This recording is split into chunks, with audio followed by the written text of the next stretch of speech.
Okay, guys, let's go. So how are you feeling? Great. Training's going good. Last bit of camp, so just a couple more days, hard training, and then it's all just about weight cut. It's all about weight. That's the only thing I ever need to worry about. It's the only job I have is to make weight. Will you grow a little bit more? Like, will you be able to stay in this weight Always. class now? Yeah, more or less. I mean, eventually I think, I'm 21, so you stop growing about 24, 25, they say. Depends then, we'll see, but hopefully that's the case. So early influences and that growing up, you've talked a bit about your family and how close you are, and your nana and stuff like that. What was it like growing up in your household? It's different. Basically, my dad is a life sickness.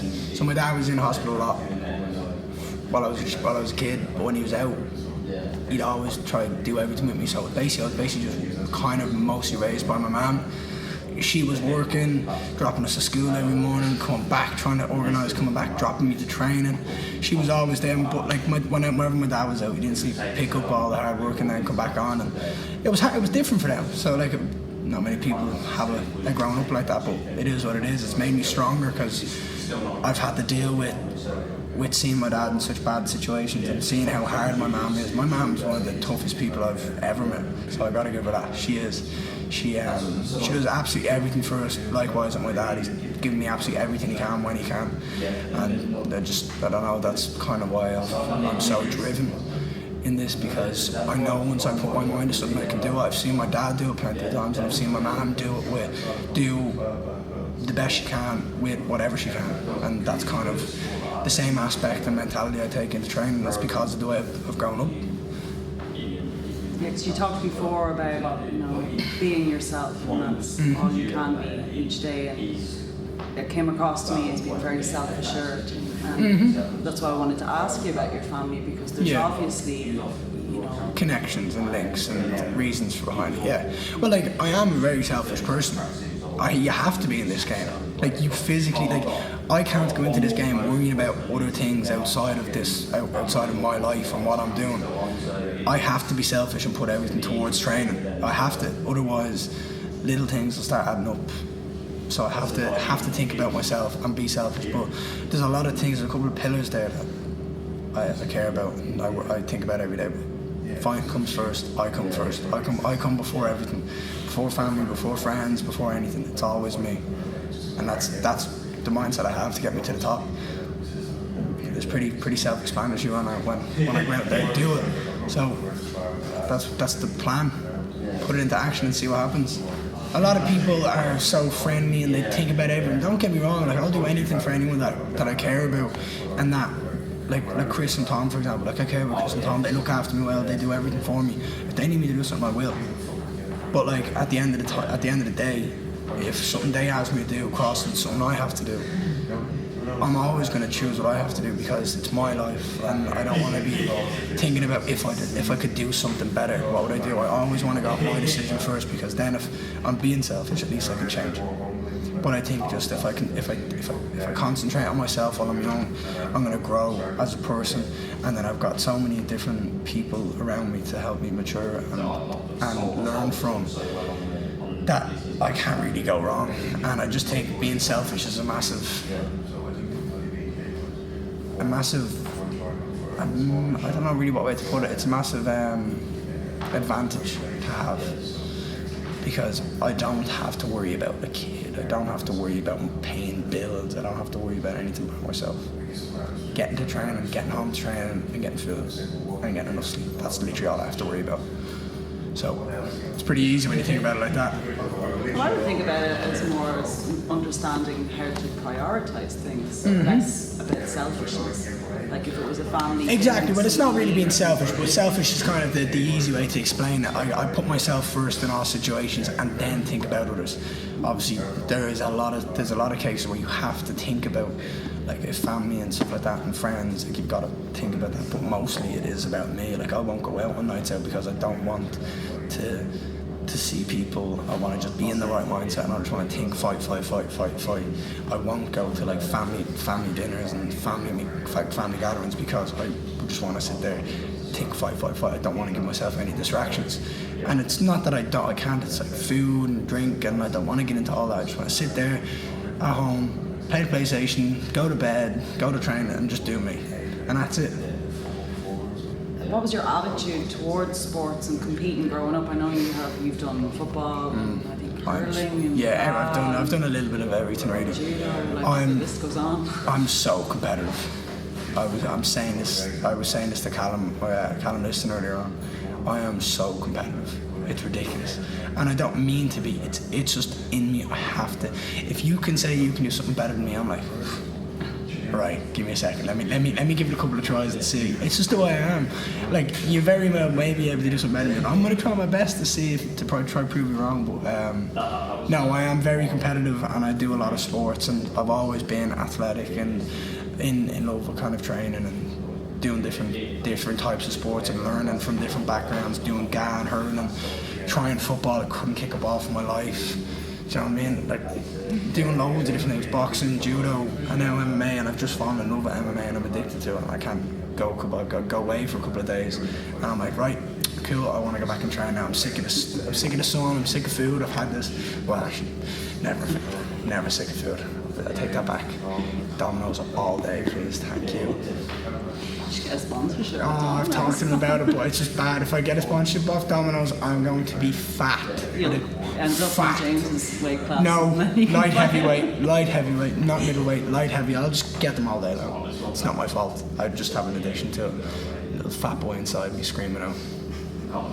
And so with that competitive nature you were saying about, was it always you then that drove yourself to do sports, or did you ever feel like you were forced to be athletic at any point growing up?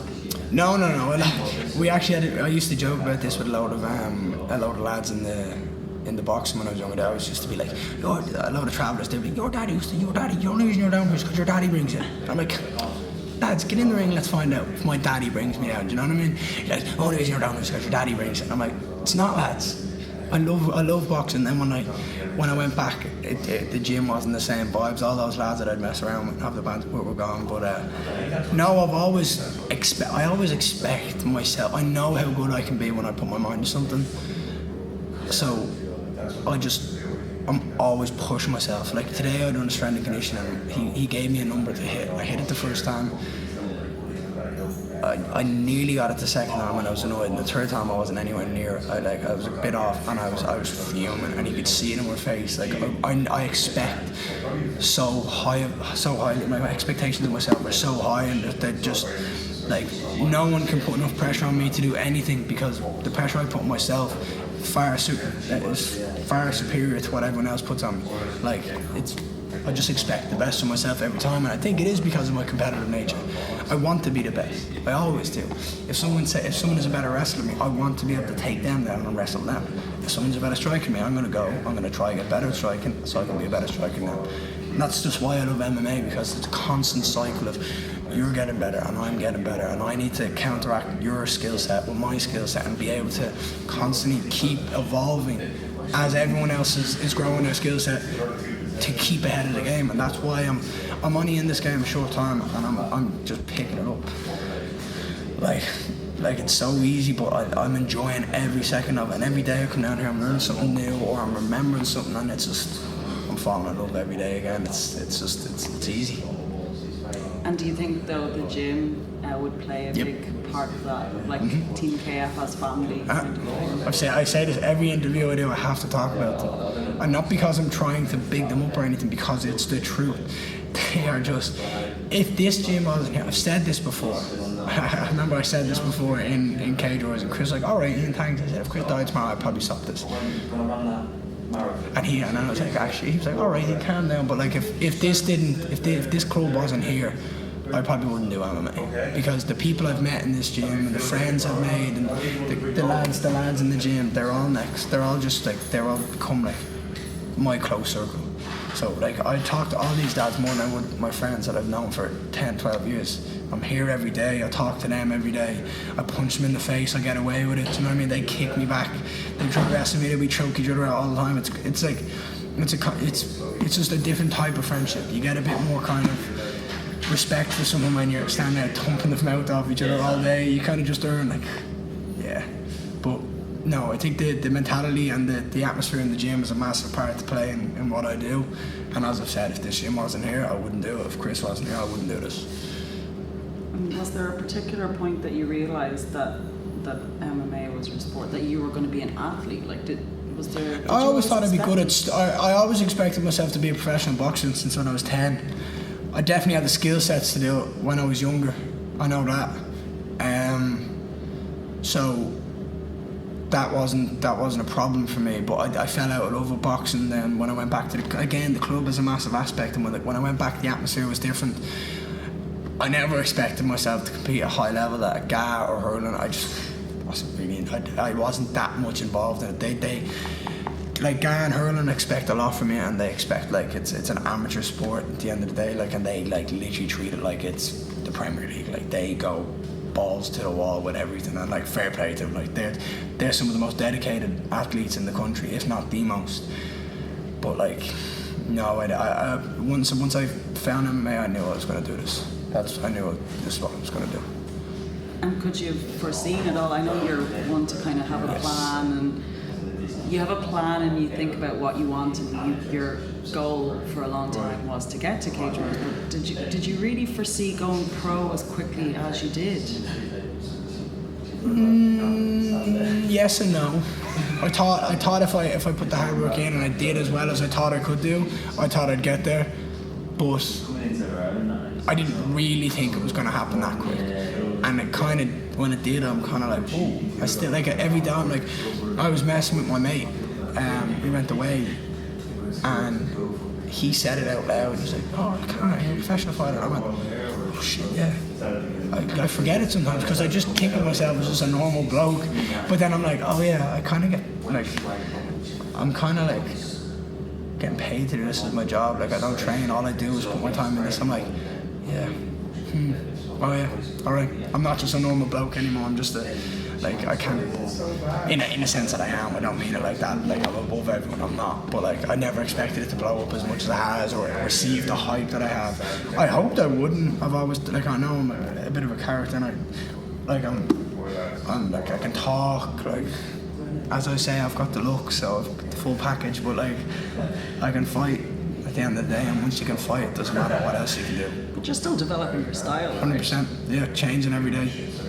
I mean, that's what I find the most interesting aspect of it, is that, you know, maybe if you had gone to Cage Warriors as an amateur and done one of their amateur undercards, or, you know, done more on the small Irish circuit, that you would have kind of had those opportunities maybe to test out your ground game, or, you know, more wrestling. I don't need to do that. I don't need to go to ground with people.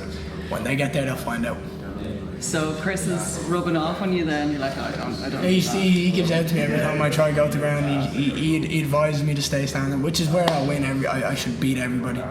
I mean, that's where my game is just untouchable, is on the feet. So if people want to take me to ground, let's find out. Look at I say this time and time again, look at the people I'm training with. They're all grapplers, all of them. So every day I'm come here, like you talk to Chris, Colin Pender, James Webb, 3 examples, Tom King, all grapplers. So with a group like that behind you, it's hard not to get good at grappling. The knowledge and just the wisdom passed through from like different skill sets. Like you've got Chris, who's a taller, kind of longer build like myself, and then you've got Tom, who's smaller and not as heavy, but has to work against big lads and has to be able to draw other things out. Colin, who's an absolute dog, who has power for days, and James, who is just relentless with everything he does and knows everything about jiu-jitsu. Like, they all, like, that combination, you can't not be good at grappling.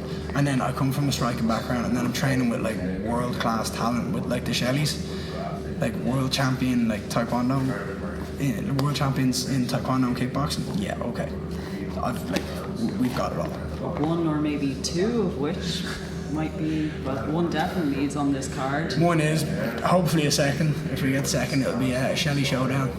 We'll see what happens. Do you feel any pressure? I know you said that you put pressure on yourself to be the best that you can be, but do you feel any pressure at the moment going in here and, calling yourself the future and having that whole thing, and the fact that it's happened so quickly? Not so much just the situation, but the fact that it's all happening. I know you would have wanted more fights this year.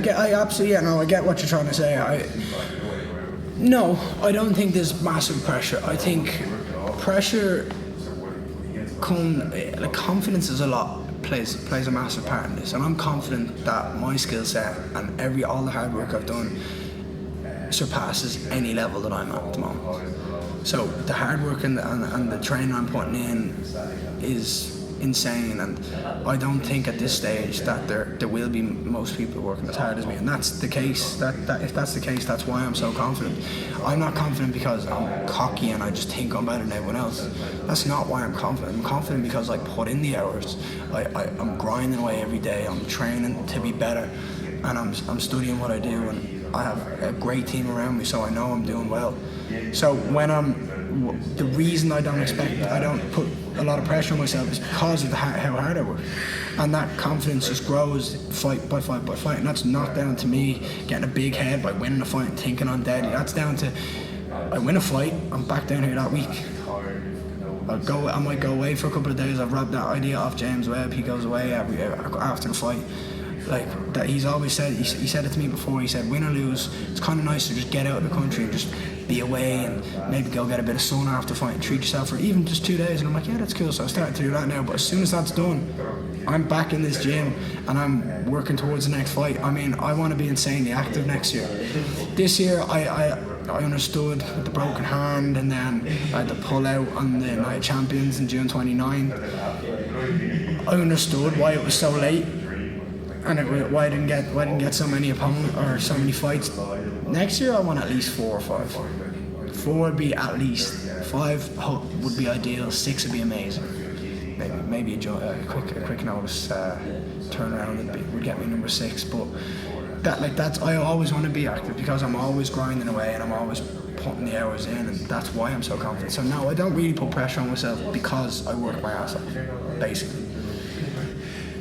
And I guess as well, coming in the way that you did, people are watching. Graham is certainly very interested. Well, that's amazing. Like I couldn't have hoped for that. I hope for better. Like that's what you dream of. That's what you want, is to promote people in the promotion and the fans being excited when you're announced and when you're on the card. That's exactly what you want in any promotion, in any fight game, no matter where it is. If it's amateur level, all the way up to the top level of a professional MMA, a UFC world title. You want people to be excited and have a buzz around when you're announced and when you're fighting, and that doesn't matter what level you're at, where you are in the world. That's always the goal for any fighter. Is they want the excitement to be built. They want people to want them to fight. They want to see them fight. Like that's why I'm not a massive fan of shy talking, because people who talk shy can earn themselves fights by talking shy. And come here, I'm all about that. Like if some people can talk well and they get themselves fights by talking shy, go ahead. But I don't want that. I don't want that little blemish on my career where I've talked my way into a win. I think fights will organise fights, and that's the way it is. And I think that's the same in every motion. Just go in there, do your job, win, put on a show for the fans, because at the end of the day, people are paying their hard-earned money to sit their asses in the seats, put a show on. And I think that's just the mentality you've got to have for this. Do you think, though, there'll be a lot of people who will watch those little sound bites from your interview with Severe MMA that won't listen to the full interview for the context? Absolutely, 100%. But like, half the people that are on that don't know me. Do you know what I mean? I'm sitting here, I don't care. Like I'm having a laugh with that. Do you know what I mean? It's a bit of crack for me. Come here, if you don't agree with what I'm saying, I'm 21 years of age. Tell me to shut up. Do you know what I mean? I'm a young, dumb 21-year-old who doesn't know what he's talking about. That's all I have to say. Or say nothing. That's it. Well, I don't care about it, do you know what I mean? And so, with you going to the UFC, Yes. in a couple of years. With the plan, that's if all goes well. Yes. Yeah, well, you've been sticking to your plan. If all pretty goes well, that's so where far. I'll be. If my dream, if my little mind map comes true, that's where I'll end up. Will you have to change your name though, because there already is the future in the UFC? No. Macy Barber. I've got it tattooed on me. Nope. But in a way, you're kind of living in your future now. As this is why I said, someone said this to me before, and they go, but the future's never not the future. And I was like, oh yeah, and they were like, and I was like, yeah, the future is. See that, boss? It's the boss man leaving. You gotta say goodbye. It doesn't matter. Yeah, no. As my tattoo says, someone may be called the future, but like, the future's inevitable and it's going to happen. So, look, we can fight for that if they want it. We'll do like a Henry Cejudo type thing. I'll call her out. Valentina Shevchenko, let's go. I saw a photo actually of you and Paul Geary at Cage Warriors Warriors 107. Yes. Like, does he know much about MMA? Like, do he you talk to him much he about maybe watches just as much as I do. Well, if not more, yeah, because he'll always come into me because he gets up early in the morning. So now that I've decided to like stop working, and I just want to put all my time into this because I'm all right with that. I don't mind kind of scraping through and going through the day, but like I'm waking up at like 10 o'clock and I'm always in the gym for 11. So I'm like, I'll take my lie on, but I'll work my ass off when I get to the gym. He's up and gone by like 6:30, 7. So he'll come back then when he sees me in the afternoon, and he'll come in, he'll straight away be like, you see this? Did you see this fight? Or did you see this? Did you see what they do? And I'm like, sitting there like playing the PlayStation, or I'm in bed, head down, lying down, getting a nap, watching my phone. He's like, come here, did you see this? And I'm like, what? Like, yeah, I did, yeah. And he's like, deadly, innit? I'm like, yeah, no, it is pretty cool. And he's like, he's a massive fan. He's like, he's a fanboy, that's what he is, of the whole sport. He was like that with boxing. He was mad into the boxing when I was mad into it. I think we both have this set. Me and my dad are very similar. Like, a lot of people have said this, like, I walked in, this is no word of lie, I was in cleaning windows in the middle of town, and I walked into a room, I knocked on this door, I was like, hey, just come in to clean the windows. Any man just goes, and looked at me and goes, sorry, this might be really weird, but you Paul Gary's son? And I went, yeah. And he goes, I knew you look like him. And I was like, mate, that was far too quick. He was like, I don't know, I genuinely thought you were Paul when you walked in. I was like, that's fair enough. I was like, but that was far too quick for you to even for even to comprehend that thought. And he was like, that's mad. How is he? I'm like, he's grand, yeah. But like, it's weird. So like, me and him get along. We're like best mates. We always have. We had a little fall now for a while. Like when I was a teenager, and I'd sit down, and I'd be like, shut up. He'd be like, what? I'd be like, go, run. But like typical 14, 15-year-old, shut up, dad, you don't know anything. Alright, you actually know everything. Never mind, forget you're ancient. But no, he's a massive part of my life. Like, and like I went over with him. We've made this deal now that whenever I'm not fighting, we're just gonna go to Cage Warriors shows, because it's just a thing when you think about it now. And I think I'm more thinking about it because of my granddad, and everyone's trying to spend as much time with him now as like while they can, while he remembers everything. So it's kind of an idea where I'm like, shit, I've nearly lost my dad a couple of times before. I don't want to be in a situation where I wanted to spend more time with him. So I think it'd be nice if just me and him, and my brother, went over and just watched all the shows, because it's just spending quality time with him. That sometimes you kind of take for granted when you're here. You see him every morning, you see him every night, you'll see him then and there. I think that would be just a nice thing. Like, my mum can come too, but she doesn't really enjoy fights, so she's more than welcome to, but she doesn't enjoy watching fights like that. She'd be like, oh, no. Even if you're fighting, I'm not watching it, you know, I'm like, alright. So she won't watch it at all, will she not? She says she won't watch when I'm losing, but I've never really, I'm never really getting hit ever, so, like, I don't understand why she doesn't watch it. Like, I've told her this. Like, that was someone rubbing off that. I was rolling here one of the days, and one of the girls, Holly, she trains here, she was going for an Ezekiel, and then I just felt my whole nose started gushing, and I was like, and then I went into a fight, and I ran in, went into close distance, and someone banged my nose off his shoulder.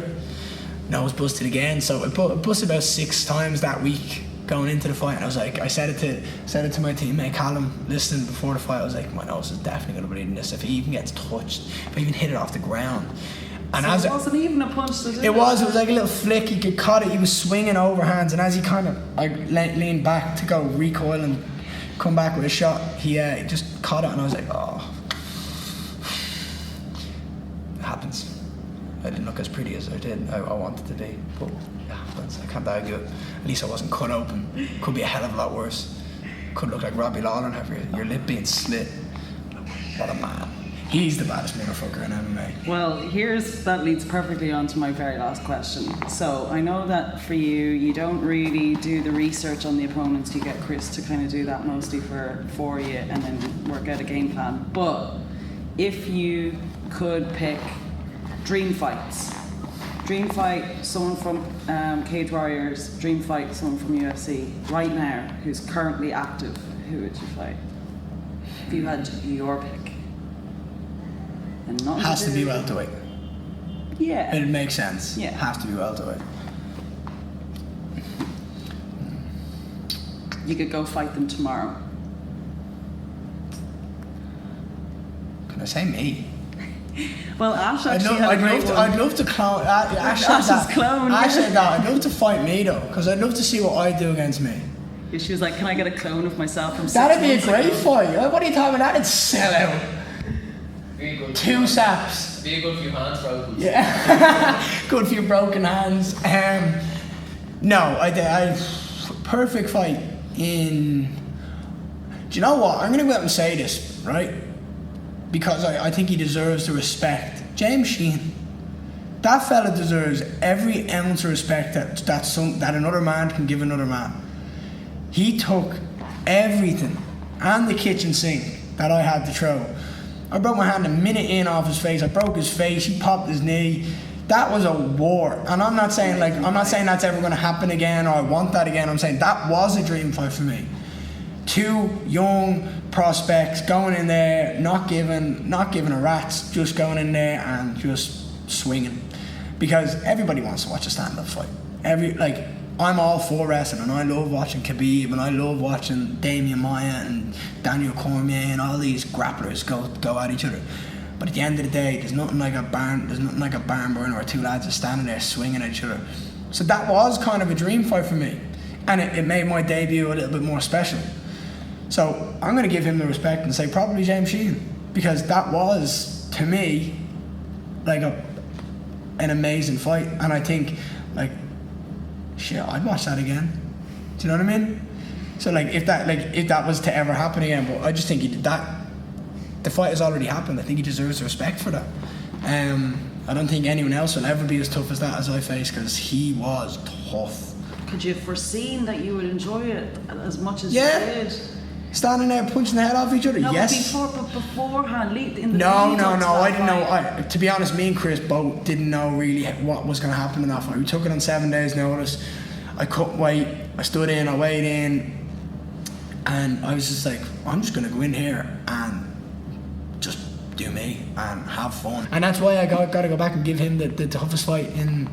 Well, not the idea. It's the ideal fight. That was my ideal fight at Cage Warriors. That. He had his moments, I had my moments. It was a great fight. Everyone enjoyed it. That is my ideal fight. I've had my ideal fight in Cage Warriors. So Graham Boylan said yesterday that they want to do Cork and then they want to go to Belfast and then they want to come back to Cork and do all of these shows. Yep. Do you want to do the Irish circuit or do you want to get over to England and do? I like the novelty of flying away. I love London. I just kind of like the novelty of flying over, and it feels like it's more of a big deal to me, and it makes me think, oh shit, I'm flying over here. It's not like I'm driving down the road to fight. I'll kind of enjoy it. I love London, so I absolutely loved Liverpool. When I found Liverpool, I didn't really get to experience it because I was doing nothing with my hand. But when I went back over to Cage Warriors when I was 7, I had a great time. I really enjoyed it. I just kind of like flying away. It feels like it's a bit more of a big deal. But if they want to build me up in the Irish circuit, I'll happily fight in Belfast. Happily. But if you're talking, I'm doing Cork, then Belfast, and then they go back to Cork, and they're back up in Belfast. I'm like, right lads, let's go London, please, thank you, or let's go over to Birmingham, or let's go to Cardiff, or let's go Liverpool. There's loads of different places, but I like flying away and fighting. I think it feels more intense and serious to me, and I kind of don't know if I take it more seriously, but it feels like it's a bigger deal to me, which is kind of why I like it. The bigger the stage, the better I shine. That's kind of the way I think about it. I think that this crowd in Cork. Oh even though it's yeah, gonna be half I have your so friends many and people family. coming down. They're going to be so. I'm actually worried about how loud some of my mates are. Because I think we're pretty much all front row as well. Mm-hmm. Because when the tickets came out, within a week or something like that, Oh, I know. all the front I row tickets have came numbers. out. I get told numbers every week because they update me. Yeah, and you stuff get like cut of that I'm or like, whatever, do you? I'm like, well, we are going to be loud. That's what I just keep thinking. You do get some money from Yeah, ticket sales. yeah. so- Well, I'm putting that's the way it works out. Yeah. Is you get a certain percentage of whatever you sell because you're going out and you're trying to sell it. So people can get them online through a link, or people can get them by paper, and that's a completely fair way. The more people you get in, the more money you can get. I got the very, very last front row seat. There was one left, and I was like, "Oh my god!" Like panicking, like, "I need to put money in my bank." I All need my to mates, get this all my now." mates bought the other ones. Yeah, My so- family and friends are all there. Like they are going to be loud. The only people I ever hear when I'm in the ring are Chris and my dad. Ever. You're so attuned to their. I don't know what it is. I can always hear like, go on in, and then I can hear Chris. Well, everyone can hear Chris. Jeez, you can hear Chris if you're outside the building. If you don't listen to Chris, trust me from experience, he doesn't be happy. Been there. Alright, we're back on track, lads. Yes, laddie. Fuck yeah, up the boys. You up the parish. So on to your last, will you do another spar now before? Yeah, well, apparently I'm Coach Ian now. See that? I told you about that, Cal. Coach Ian over here. Yeah, I'll probably spar on Friday and Saturday. Friday and Saturday. Well, Friday, ideally MMA, 3-5s, fresh guy every time. And then Saturday will be whatever Chris decides. Sunday will be, Sunday is kind of more my mindset of, right, let's relax with the training. Training's done, you're not going to improve anyway in a week.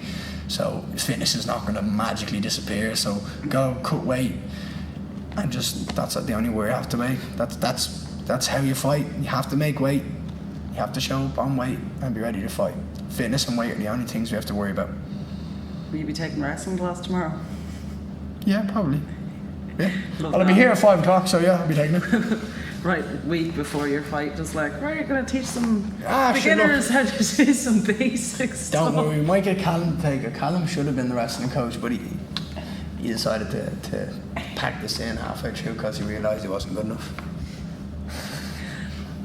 So banter plays a big part in this gym then, It was yeah? great banter. Banter's a necessary tool, a necessary aspect of life. If you don't, right, one of the best quotes ever, and this is my yearbook quote when I was back in school: a day without laughter is a day wasted. Don't sit at home and sulk and be annoyed over something that you're probably going to forget about in 2 weeks or 2 days, or don't let someone annoy you for something. Enjoy every day. Could be your last. Could get a smack of a bus walking on the road. So you never know. But you know what I mean. You could just, who knows? Stranger things have happened.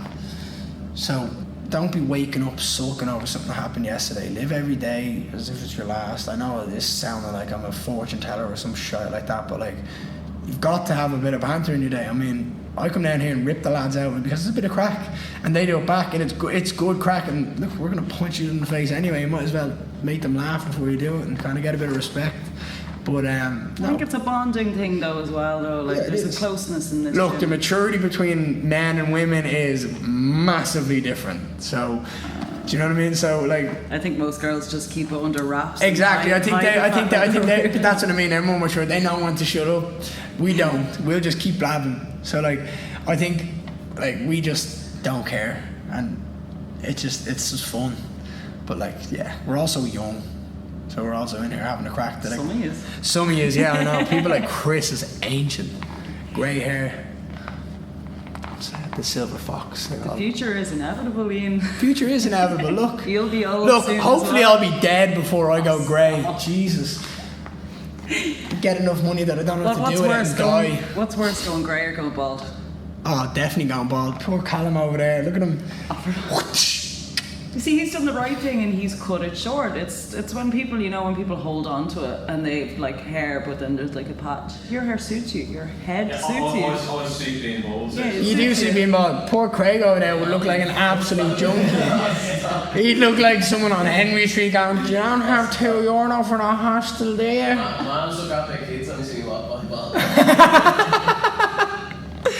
Your mum would be like, "Right, Craig, out you go." No, like, yeah. Oh, what? Going bald is definitely worse, I think. How did we get to this? I don't know. Yeah, I think it's more just a bit of banter, slagging Chris. I think definitely going bald is worse, in my opinion. If you can rock it like for example, Chris is a handsome man. Do you know what I mean? He could definitely rock a grey beard and grey hair, 100%. Yeah. I was trying to imagine him bald. Yeah, no, you definitely. His head is far too big to be bald. You know, I can't. Far too big forehead, and no way he could be bald. Him, grey beard, grey hair, yeah, he could pull it off. Grey is definitely, I'd choose grey over bald all day. That's a wrap. Go on, don't worry. If you want to start talking about Barnsley, let's start talking about Barnsley. Nobody wakes up and goes, I want to. They don't. It's a fact.